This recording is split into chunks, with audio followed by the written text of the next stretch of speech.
Hi, Shay Hulse here.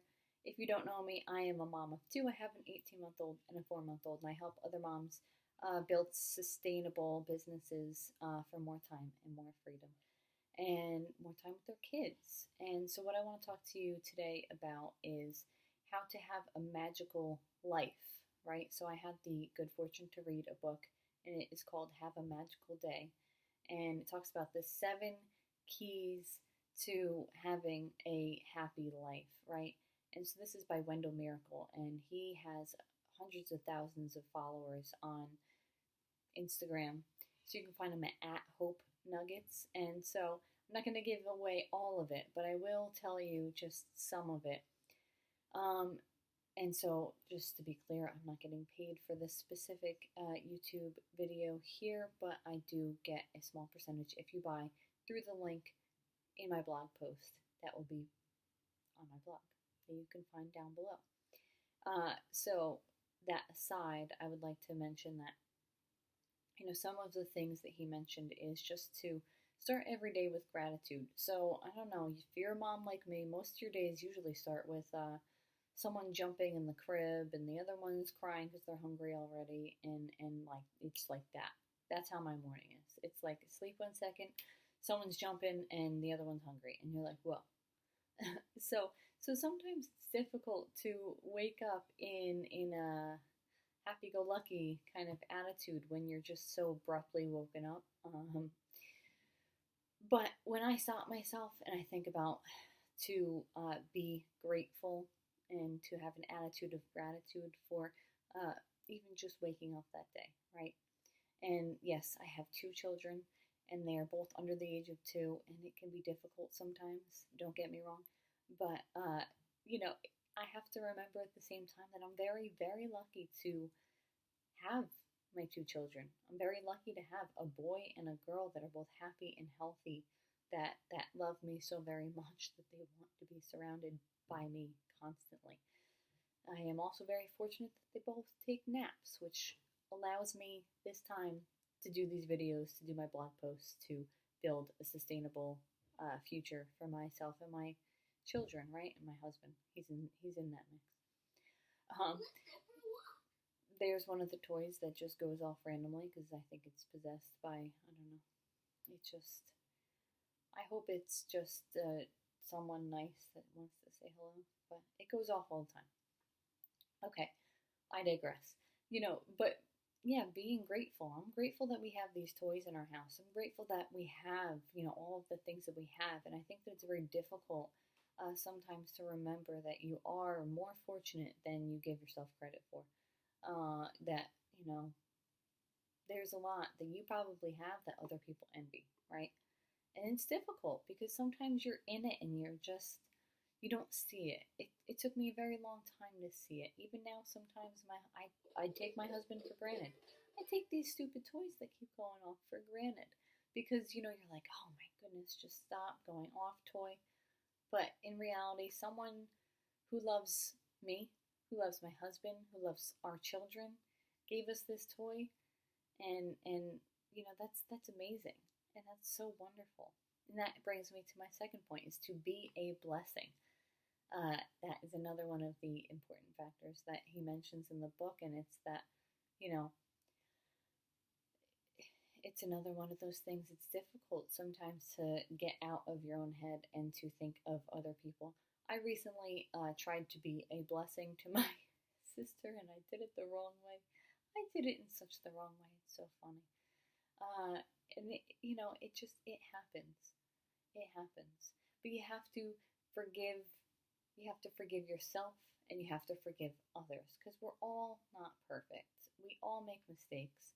I think that, and this is something I harp on very rigorously in my life and with my relationships, is I always practice what I preach. It's always quality over quantity. It's always respect and trust and loyalty, and basically that respect above all else. If you love me, you love me for me. Don't cross me, and I don't know. There's all that other stuff, but But that's just it. It's all of that other stuff sometimes that just gets in the way of what the core is. And I do it to myself. Right now, I'm gonna probably beat myself up because this is already like the fourth time or the 17th time I've tried to make a video, and it doesn't come out perfectly, but it's okay. It's okay to not be perfect. It's not okay to not do something if you don't if you want to do it, if it's something that you really want in your life. I think that you should try to do it. And that's another thing that he talks about in the book, is just to visualize what you really want, and act like it's already yours. So in the book, he talks a lot about scripture, God. God made you perfect in his image. And I don't know how you feel about God or the universe or a creator. For myself personally, I'm a little bit more spiritual. I don't use the word God. I'm okay with the word God, but I also don't think that it's solely God. I think it's just an unknown entity. I use the universe because I think that that is a more, I don't know, it's more palatable. And my grandfather's a deacon. I grew up very Catholic, but you know I do, however, believe that yes, you are made perfect in a sense, but you're still also a lump of clay, right? So you have to build those different things in your life, and that's what I'd like to help you with. It's just that there's so much you have inside of you. There's so much you have to work with. And what are your strengths? What are your weaknesses? How can you strengthen your weaknesses? How can you soften some of your strengths sometimes, right? And all of this though is because I want you to live the best life you can.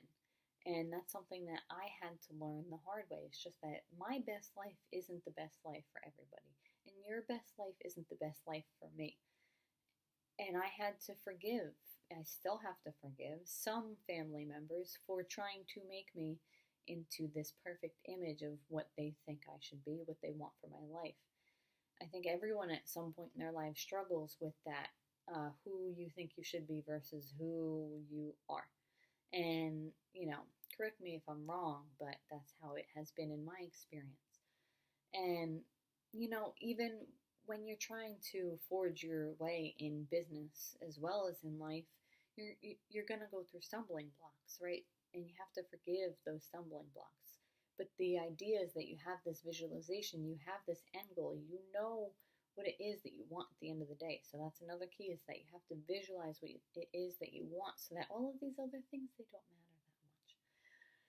And then you can finally get there. And then you also have to really match it with the energy and the vibration that you want. You really want it. So God's going to put those stumbling blocks. Like, look at my nails. I need to fix this. I should have fixed this before I went live, but I have 2 kids. That's an excuse. I was bad at my nails before kids. But there's these stumbling blocks. You're not going to be perfect. You're not going to have your nails done all the time. My hair's a little frizzy today because it's pouring rain all day today, and it's just miserable. And I think that I should have put lipstick on now, but I finally made it this far into the video. I'm not going to stop now. But you have to have that vision. You have to, and then you have to match the vibration of what it is that you want. You have to really speak it out into the universe so that you can get it, right? You have to really, he says, dance, you dance in the car, because you got to get the energy up. You got to get the blood flowing. You gotta really, really want what it is that you're trying to achieve. And sometimes you hold yourself back with those self-limiting beliefs and those, that negative self-talk and doubting yourself. And that's why you have to have a vision of what you want out of your life, right? So I think last week, I don't know if I mentioned it, but in one of my emails, I did mention it. My $6 million mansion, the $6 million mansion, I wanted so bad. And it doesn't have to be $6 million mansion. It doesn't have to be, I don't need the wealth and the this and the that and the other thing, but But when I really look at my life, okay, what is it that I want? I don't need a $600 million mansion, you know? I just want the space, I want the ability, I want the freedom, the financial stability to not only take care of myself, my husband, my children, but their children, their spouses one day, my parents, my in-laws. I just want to be able to take care of everybody. I really do. I've seen a lot of my family go through so many struggles through the years, and some warranted and some not. But my vision for my life is to break a lot of those trends, number one, and number two, to be a hope and inspiration. I want to help them in their journey as well as help you in your journey. And you have to speak that into the universe. My $6 million mansion, it isn't about the mansion. It's about what I can do when I have that financial abundance, right? And that's what he means also by being a blessing, to take care of others, and then the universe kind of takes care of you just by you give and you get. But you have to forgive yourself for not being perfect. You have to forgive other people for not being perfect, because all of those things bring your vibration down, down, down, down, down, down. But you want it up. You do. I'm telling you, you do. And I hear my husband. He's going to be home any second. But, I'm using his microphone. But anyway, so those are my takeaways from reading Wendell Miracle's book. Have a magical day. And I want you all to have magical days every day. I want you to have a magical life. I want you to live a life of abundance. Here we go! Someone's talking to you. They just said hi. This is your message to live the life that you really, really, really want to live, not just the life that you think you're allowed to live. Dare to dream. Dare to step outside of that box. Dare to do something weird and different and maybe uncomfortable sometimes, right? Because why are we here if not to live our life to the fullest potential? So stop being small, stop limiting yourself, and stop saying things that you don't mean. Mean what you say what you mean, be you, and I think everything will be all right.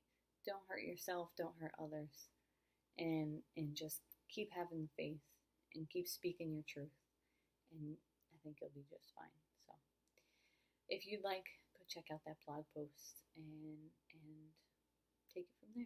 And I'm going to stop at 13 minutes because that's my lucky number, if you didn't know.